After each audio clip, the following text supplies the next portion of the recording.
Olá, você está ouvindo Histórias para Ninar Adultos, um podcast para te ajudar a dormir melhor. Meu nome é Luísa Luzi e eu vou contar uma história para te ninar.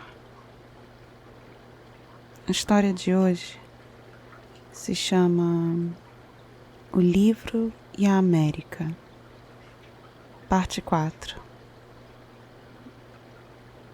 É uma história sobre a força das águas, a autoridade do livro, a Revolução Francesa, Goethe e seus interesses, e deuses gregos. Eu vou continuar o poema hoje, te contar sobre as últimas estrofes. Vamos começar com respirações profundas e depois eu conto a história 2 vezes, bem devagar da segunda vez. E se você acordar no meio da noite, não se preocupe. Tente lembrar os detalhes agradáveis da história. E logo, logo, você volta a dormir.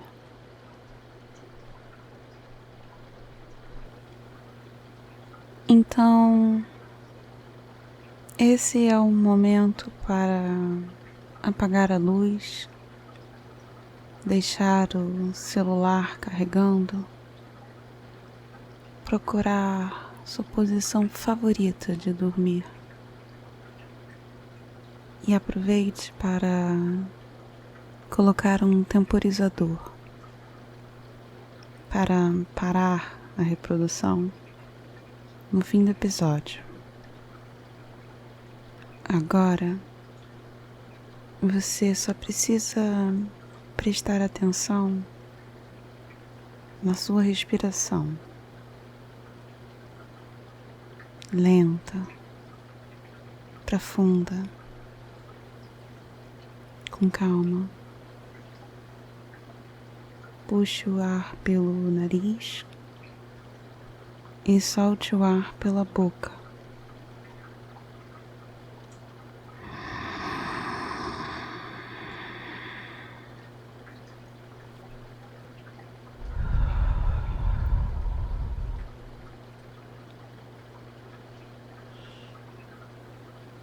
Sinta a umidade no ar quando ele passa pelas suas narinas,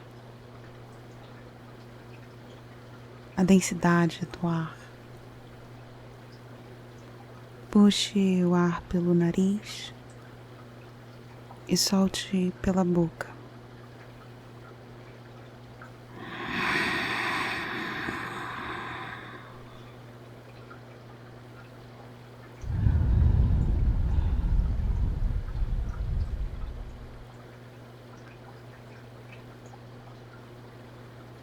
Mexa os dedos dos pés e respire fundo. Puxe o ar pelo nariz e solte o ar pela boca.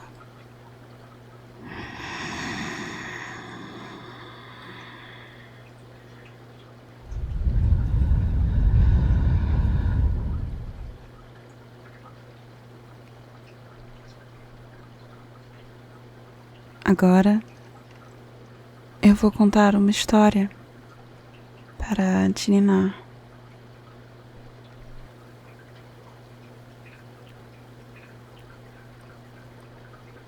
O Livro e a América, parte 4.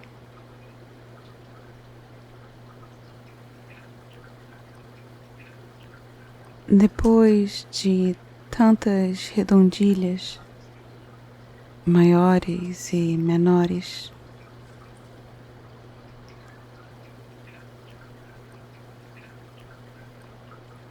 chegamos nas últimas estrofes do poema.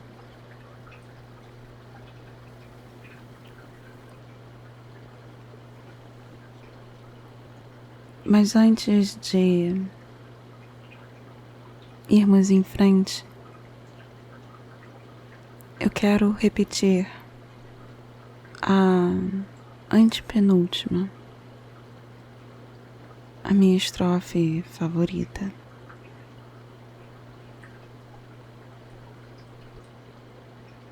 Por isso, na impaciência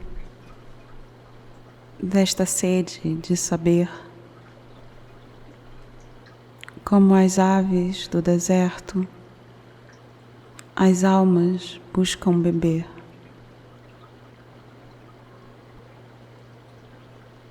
Ó, bendito o que semeia livros, livros, a mão cheia, e manda o povo pensar, o livro caindo n'alma. É germe que faz a palma, é chuva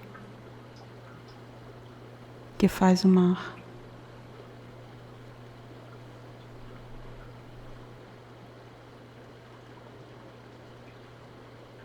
Eu queria recapitular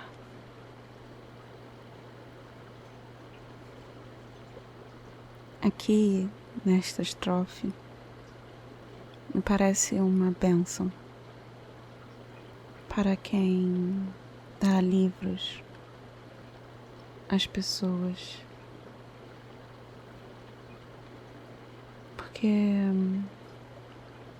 o livro é como um farol na escuridão da ignorância. As almas estavam sedentas. O sistema colonial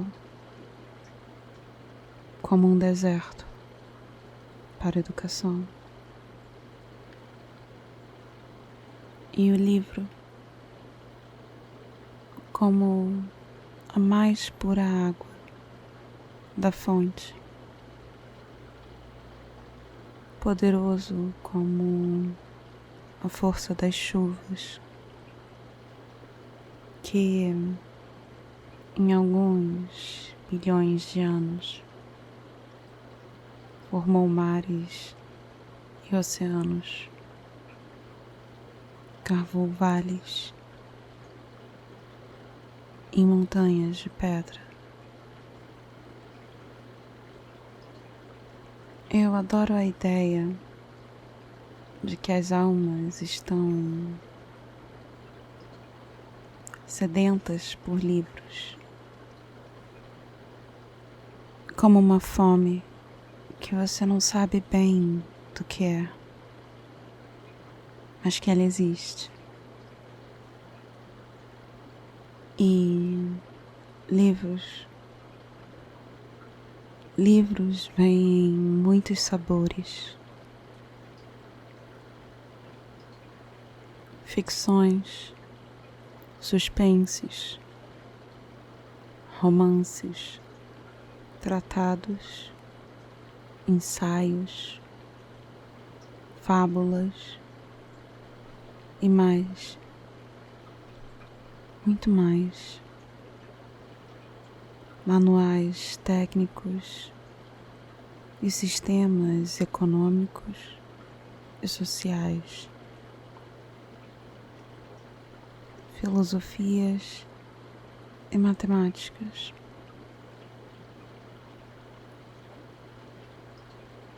Como existem pessoas variadas e complexas, assim também existem livros, alguns bons, outros nem tanto. alguns introdutórios, outros quase que obscurecendo mais ainda nichos peculiares,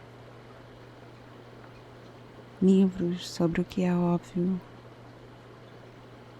e o que não é, livros sobre como diferenciar essas coisas. Mas, para Castro Alves, o romântico, não. Mais que isso, o condor da terceira onda do romantismo.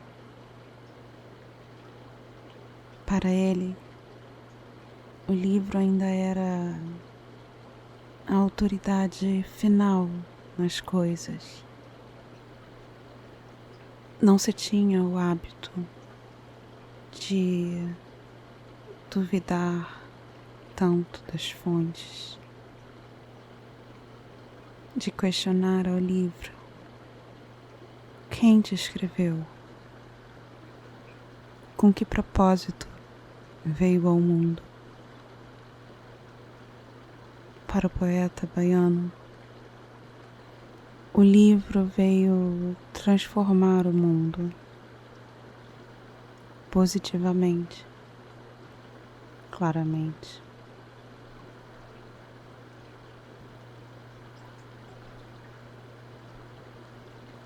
Vós, que o templo das ideias, largo, abris as multidões para o batismo luminoso das grandes revoluções.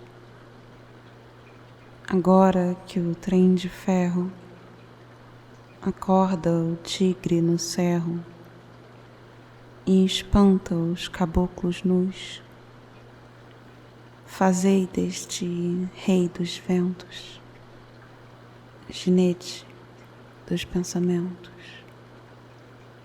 arauto da grande luz.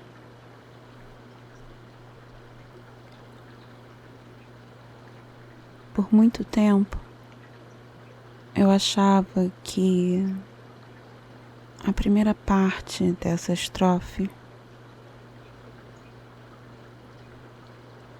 sobre o livro abrir o templo das ideias para as multidões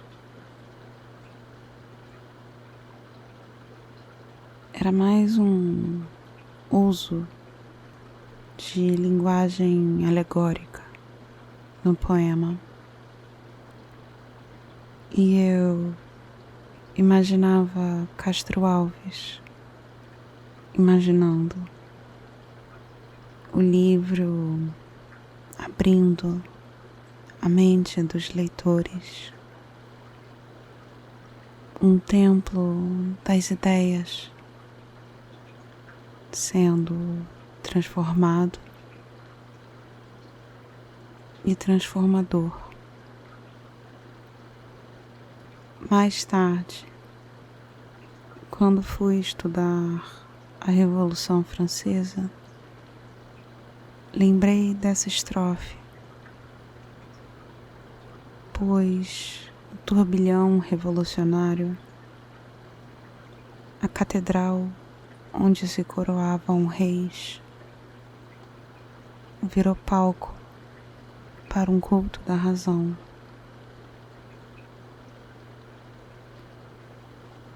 Os românticos gostavam de acumular sentidos.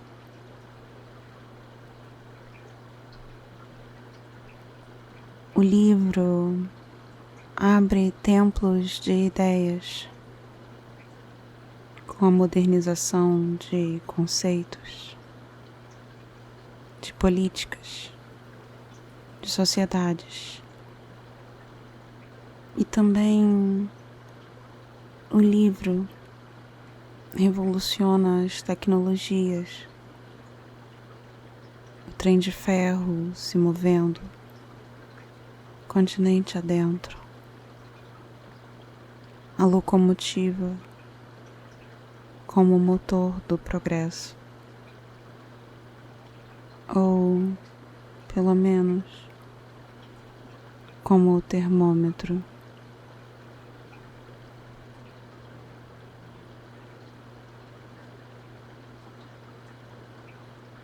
E o livro acumula títulos: Rei dos Ventos, Genit e Arauto. Era soberano, mas também seu próprio cavaleiro, que se defende, e mesmo o próprio Arauto, que anuncia a chegada de si. Bravo a quem salva o futuro, fecundando a multidão. Num poema amortalhada, nunca morre uma nação.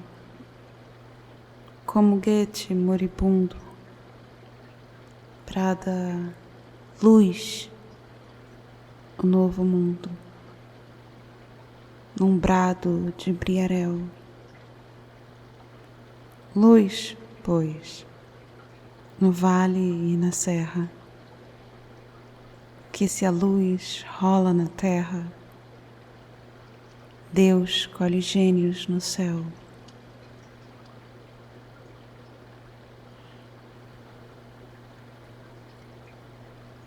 Vamos começar por Goethe.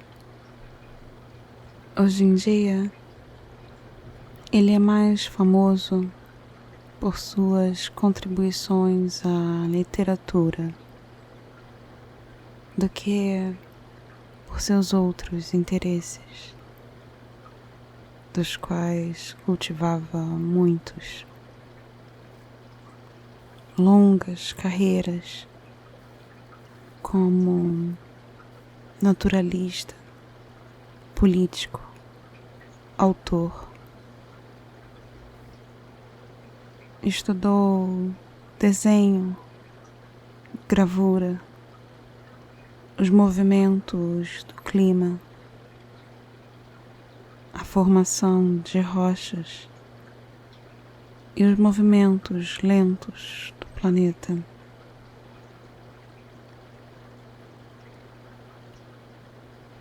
Deixou livros como A Metamorfose das Plantas e A Teoria das Cores. Na Teoria das Cores, Goethe buscou, através da fenomenologia, uma metodologia e escola filosófica que racionaliza a partir de fenômenos. Ele queria encontrar uma descrição racional das interações das cores, algo a mais do que as observações de Newton. Não uma pesquisa sobre o que a luz é, mas sim sobre como ela é, sobre como ela se comporta. Castro Alves faz a referência a Goethe quando fala de luz e gênios, pois seu último pedido foi mais luz. E o continente, sendo mais diverso ainda que a mente humana, brada por luz, como Briarel, um dos 3 hecatônquiros, um nome que significa aquele de 100 mãos. Era filho de Gaia e Urano, irmão de titãs e ciclopes. Uma vida variando entre profundezas e altezas. Ao Tártaro, as lutas de deuses olímpicos, ao descanso no mar Egeu, um gigante de 100 braços e 50 cabeças, que brada por luz, um clamor que fecunda o continente com sonhos e gênios.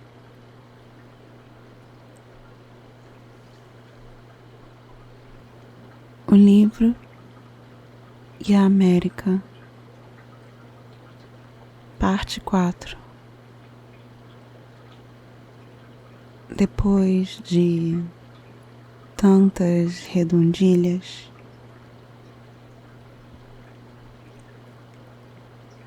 maiores e menores,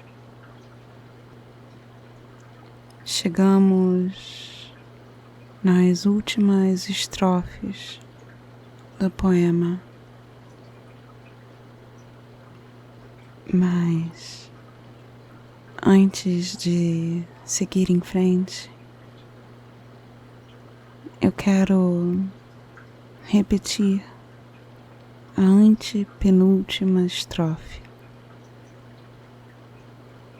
a minha favorita. Por isso, na impaciência desta sede de saber, como as aves do deserto, as almas buscam beber.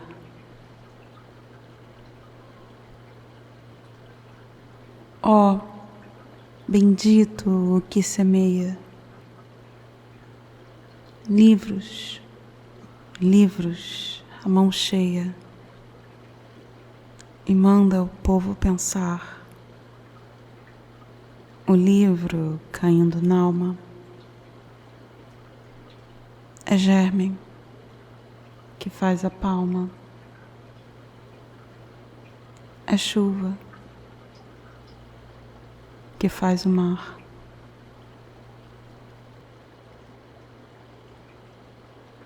Eu queria recapitular aqui nesta estrofe. Me parece uma bênção para quem dá livros às pessoas, porque o livro é como um farol na escuridão da ignorância. As almas estavam sedentas. O sistema colonial como um deserto para a educação. E o livro como a mais pura água da fonte, poderoso como a força das chuvas, que em alguns bilhões de anos, formou mares e oceanos, cavou vales em montanhas de pedra. Eu adoro a ideia de que as almas estão sedentas por livros, como uma fome que você não sabe bem do que é, mas que ela existe. E livros vêm em muitos sabores. Ficções, suspenses, romances, tratados, ensaios, fábulas e mais, muito mais. Manuais técnicos e sistemas econômicos e sociais, filosofias e matemáticas.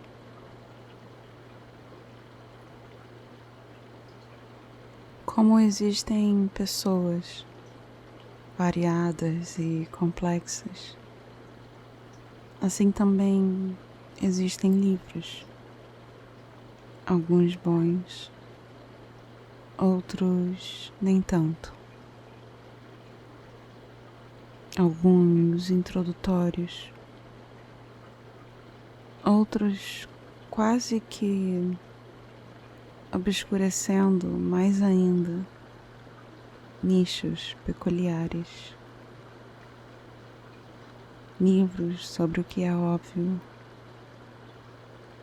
e o que não é,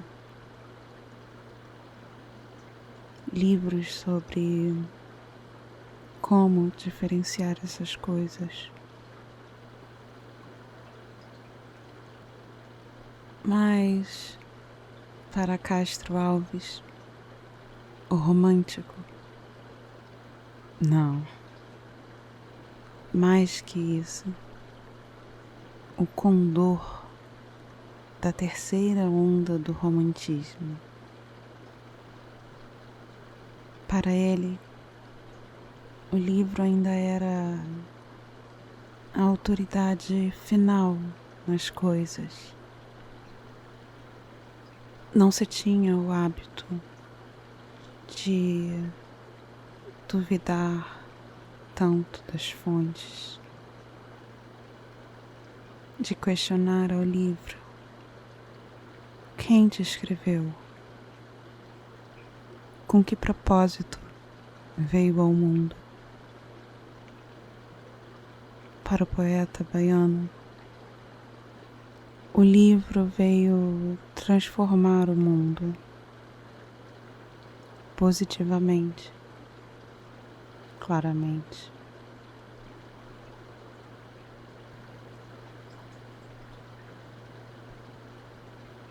Vós, que o templo das ideias, largo, abris as multidões para o batismo luminoso das grandes revoluções,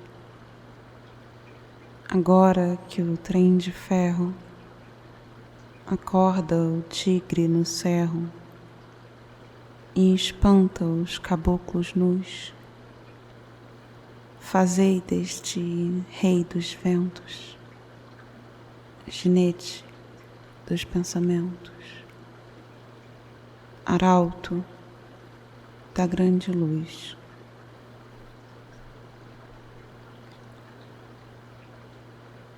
Por muito tempo, eu achava que a primeira parte dessa estrofe sobre o livro abrir o templo das ideias para as multidões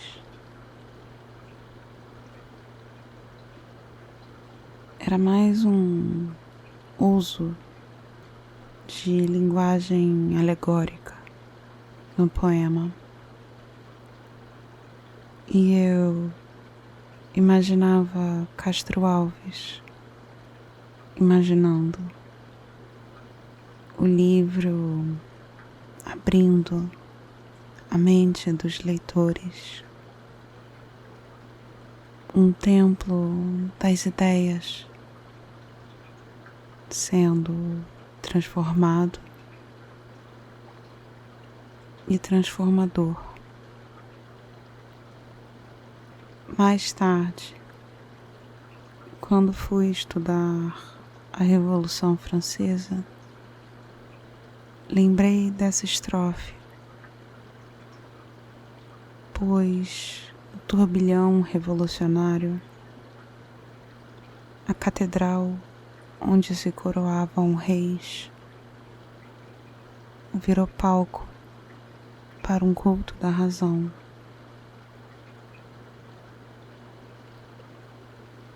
Os românticos gostavam de acumular sentidos.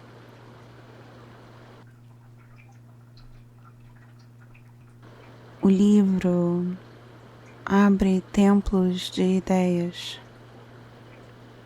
com a modernização de conceitos, de políticas, de sociedades. E também o livro revoluciona as tecnologias, o trem de ferro se movendo, continente adentro, a locomotiva como motor do progresso, ou pelo menos como o termômetro.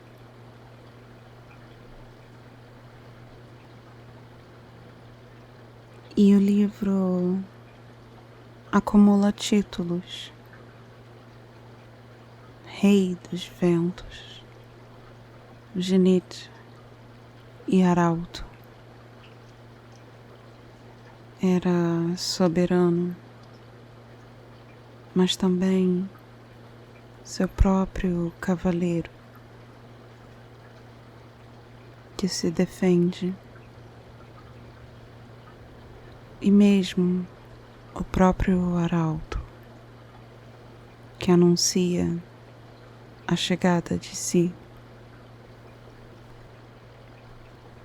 Bravo a quem salva o futuro, fecundando a multidão.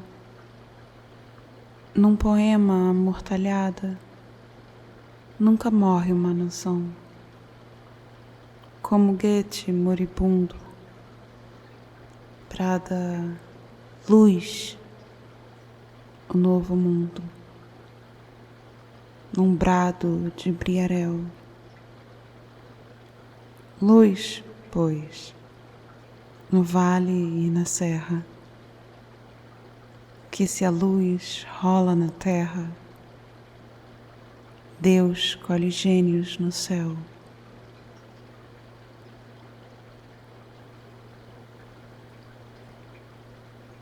Vamos começar por Goethe.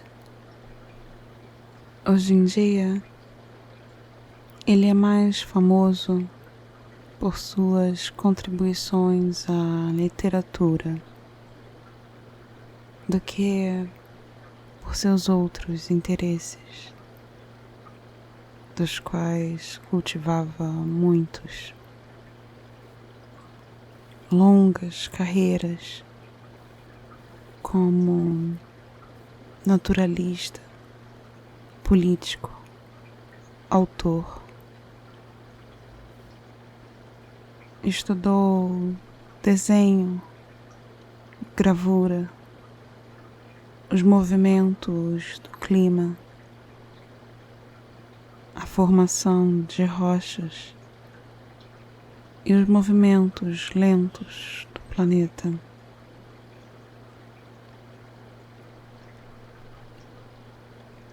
deixou livros como A Metamorfose das Plantas e A Teoria das Cores. Na teoria das cores, Goethe buscou, através da fenomenologia, uma metodologia e escola filosófica que racionaliza a partir de fenômenos.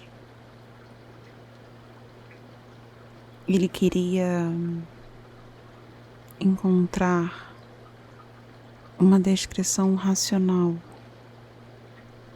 das interações das cores,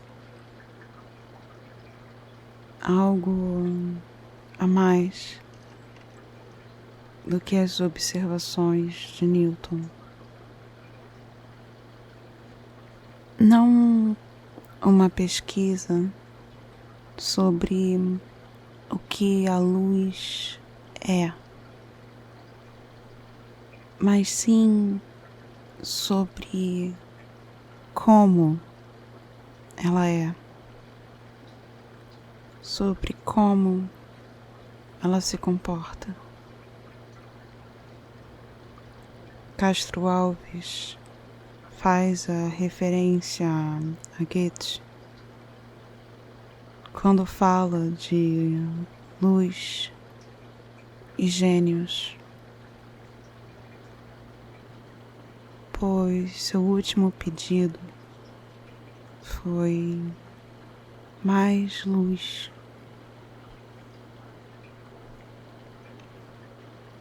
E o continente, sendo mais diverso ainda que a mente humana, brada por luz, como Briarel, um dos 3 hecatônqueros, um nome que significa aquele de 100 mãos. Era filho de Gaia e Urano, irmão de titãs e ciclopes. Uma vida variando entre profundezas e altezas. Ao Tártaro, as lutas de deuses olímpicos, ao descanso no mar Egeu, um gigante de 100 braços e 50 cabeças que brada por luz, um clamor que fecunda o continente com sonhos e gênios.